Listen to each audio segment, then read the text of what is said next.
Hello everybody. We're just going to start in 1 minute at 9 o'clock.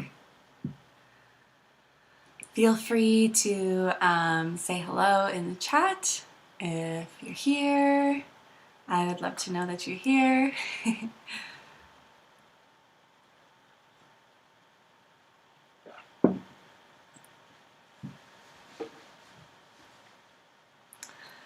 All right, so welcome to Tea with Phoebe DE, week 3 out of 15. Today we're going to talk about belonging and people pleasing, which I'm very excited about because I have done a lot of that in my life. So if you're here, feel free to just type something in the chat so I know you're here. And at the end, I will have some time and room for questions. So that is the same place that you can type out your questions, and you can do that anytime during the chat or at the end. So it's up to you. So in case you don't know who I am a women's sexual and emotional empowerment coach. And what I mean by empowerment is just having the knowing or the awareness that you have the power to choose and create your life, or to choose and create your sexuality the way that you want it. And I teach women tools to free themselves from guilt, shame, criticism, conditioning, etc., and to really fall madly in love with themselves, their bodies, their sexuality. So again, if you just got here, you can type hello in the chat, and that is also where you can type your questions during or after the session. So, belonging and people pleasing. First of all, I just want to mention that belonging and being an individual is an existential paradox. What I mean by that is the two seem opposing to each other, but they always coexist. So the more of an individual we are, usually the less groups we can belong to, and the less of an individual we are, the more we can kind of fit into any group. And so there's always this push and pull of wanting to belong to a group, to a family, to your group of friends, and this desire to be an individual. And I think both are equal human needs, and so it's just kind of a matter of deciding what your values are and who you want to be. We people please. In my experience and the people I've coached so far, is almost exclusively out of fear of rejection. Maybe we don't want to make people upset because we don't want them to reject us, or we people please because we were taught that, we need to make other people happy, because if we don't, we'll be rejected from the group. It always seems to come back to fear of rejection. And this is important to realize because fear of rejection is actually a life or death fear. It's a fear of survival.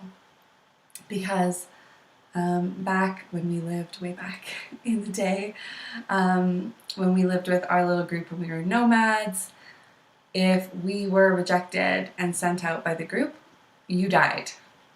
Like, the group was literally your survival. And so anything that would cause you to be rejected would be a life or death issue. And the other thing is that when we're children, it's the same way. So when you're a baby and a young child, your literal survival depends on your parents accepting you and loving you and you belonging to the family. If they reject you when you're a baby or a young child, you're screwed for the most part.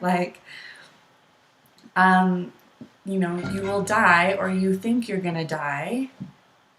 And so it makes total sense to me how so often, well into our adulthood, we still people please. And, because we have those embedded beliefs and realities of, if I am not accepted, then I'm going to die. If I'm rejected, I'm going to die. And that's very strong in us. And so, what can you do about it? Because love, safety, and belonging are our 3 core emotional needs, there's a way that you can offer all of those to yourself, to fill up your needs for those at a base level where you feel secure no matter what. And an inner sense of belonging can be given to yourself by really going in and accepting yourself fully without judgment, embracing yourself, welcoming your entire self, and just saying, you're welcome here. Like, every part of me is welcome and belongs with me. And you claim yourself. And you say, I'm going to stand in my own corner. Like, I'm going to have my own back. I'm going to speak my truth, and I'm going to set boundaries. And I'm going to stand up for myself. I'm going to belong first and foremost to myself. And if we can give ourselves that base belonging, then it gives us a little bit of breathing room when it comes to other people. That whether they reject us or accept us, either way, I belong to me. And I'll be okay. Just talking about it makes me feel really calm inside. I love this idea of belonging to myself and this feeling inside of what it feels like to belong to myself. And another way of thinking about belonging is to think about a person or a group of people that you feel like you belong with. So if I think about my girlfriends, for example, that's one group that I really feel like I belong with, completely, authentically myself. I don't have to be anybody I'm not. I can be fully me, and they accept me and love me and support me. It's kind of crazy. So what makes that belonging?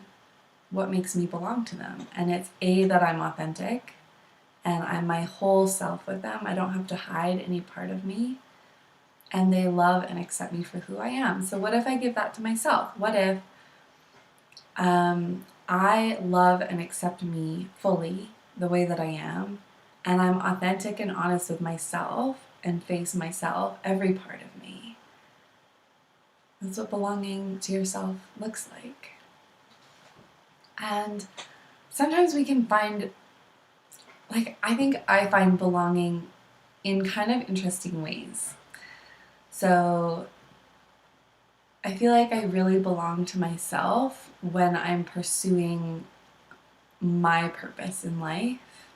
I feel like I belong to myself when I wear my big, colorful earrings.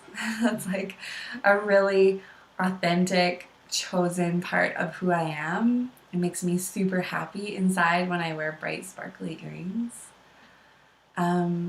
I belong to myself when I take care of myself. Like when I listen to my needs and I say, you know what I really need right now is to go for a walk, or what I really need is to wrap myself in a warm blanket. And I do what I need in that moment. I really feel like I belong to myself then. And the more that I know myself and know how I act and why I act the way I do, and what flicks different switches in me, the more I belong to myself, the more self-knowledge, I guess, the more self-knowledge I have, the more I belong to myself. And what's another way that I belong to myself, or that I know that I belong to myself? Definitely when I stand up for myself, when I say, you know, that's not okay, or I don't like it when you talk to me that way. When I set boundaries with other people, I know that I belong to myself.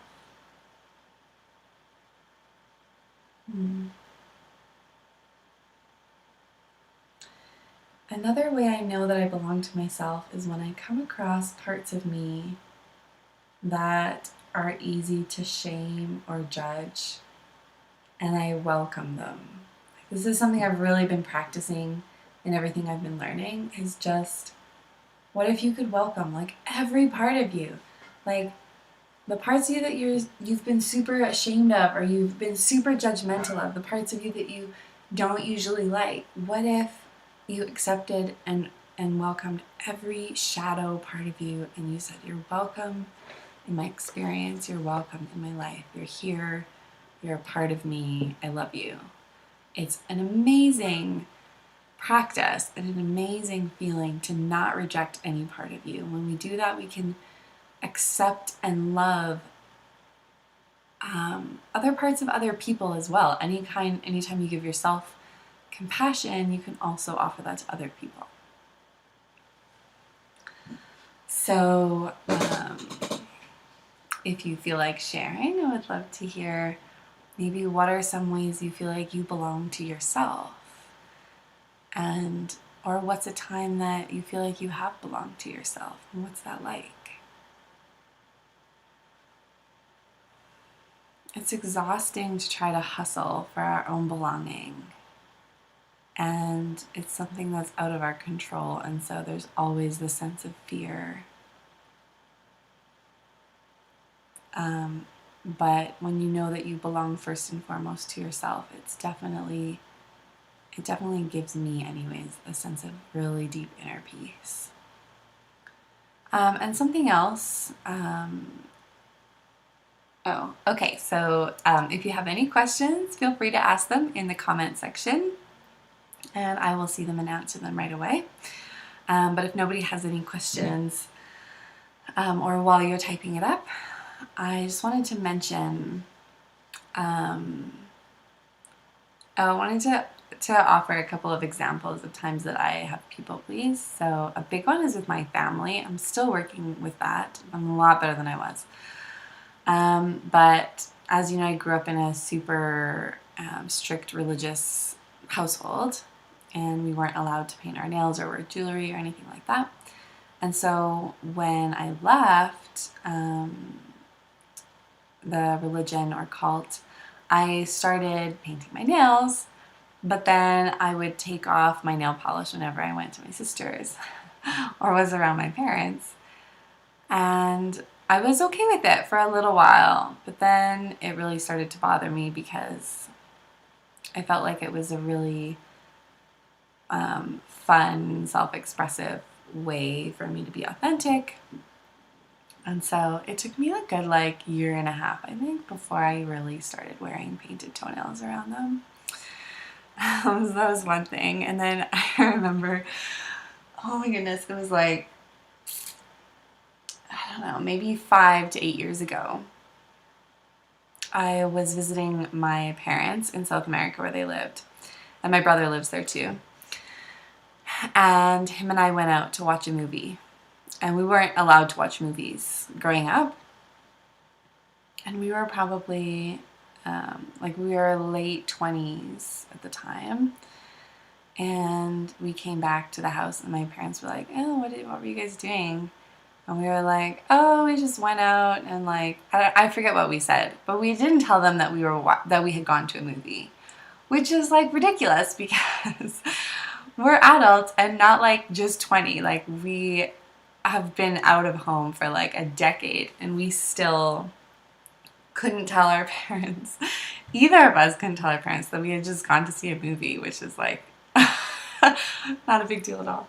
Anyway, so I think that was really good actually, because it really helped me see like smack in my face that I was people pleasing still. And like, to be honest, we probably come across people pleasing in our lives our whole life. It's probably something that happens our entire lives, but hopefully less and less the older we get. And like sexually people pleasing, because I talk about sexual empowerment as well. I know that I've given lots of like blowjobs out of a sense of just people pleasing, like not sexy people pleasing, but like a sense of obligation, or like, oh, I don't want to have sex right now, but like I don't want him to be mad at me, or I don't want him to be so disappointed, so I'll just give him a blowjob. And that's another thing, like a lot of times women in our culture and other cultures are taught that we need to make everybody happy, and that's the job of a good girl, is to make everybody happy and to fulfill everyone's needs, to think of their needs before they even happen and fulfill them before people realize they have needs, and that it is totally not sexy or attractive or beautiful to have needs yourself and to state them and to ask for what you want and what you need. Like, that is not something we're usually taught. I think it's getting a lot better, which I'm super happy about. I think the girls being raised now are being raised very differently.